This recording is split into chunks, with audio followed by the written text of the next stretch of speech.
नाज़िम मीरू खान में करोड़न की लागत से तामीर थींदड़ वारे केनाल के पुल जो कम रोलड़ी जो शिकार है, जे सबब प्रवासी तोड़े ट्रांसपोर्टर सख्त परेशानी के मुंह ॾेई रहिया आहिनि। उन हवाले से ॾिसूं था मुजाहिद हुसैन सोमरो जी रिपोर्ट। पाण हिन वक्त मौजूद आहियूं मीरू खान लालकाणो रोड ते। मीरू खान बरसां जेका वारा बिराज मथा पुल है वह काफ़ी अरसे का ज़बून हाल हुई ऐं उन पुल जो मरमती कम है तमाम घणो सुस्त रफ्तारी से जारी है।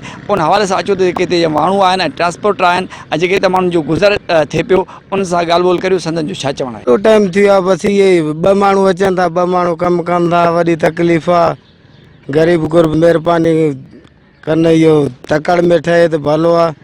रमज़ान शरीफ़ मां सम्झां थो रमज़ान शरीफ़ वारो महीनो सॼो इहो तकलीफ़ में असां हूंदासीं। बहितर आहे उहा उन में असांखे तकलीफ़ न हुई, हाणे हिन में असांखे तकलीफ़ आहे वॾी।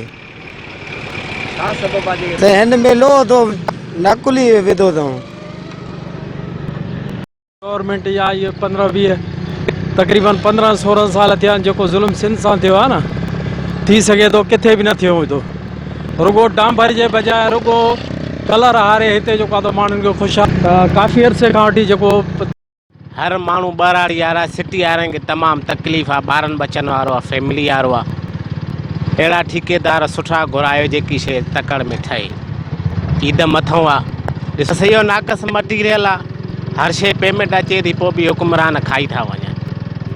ॾिसो पाण तव्हां था वञण जी ॾुखियाई आहे, तकलीफ़ आहे। असांखे को बि ठेकेदार या को कमारो माण्हू न आहे जेको हीअ सेट करे हलिया विया आहिनि, त को ज़ाहिर ई कोन्हे को असांखे तकलीफ़ आहे ॾाढी।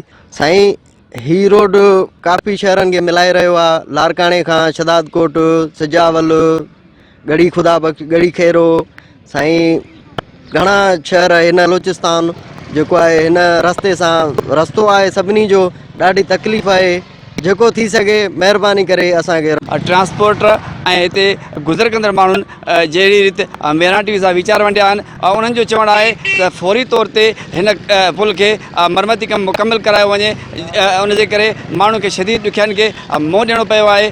कैमरामैन माशूक दिनारी सां गॾु मुजाहिद सुमरो, मेराटी न्यूज़।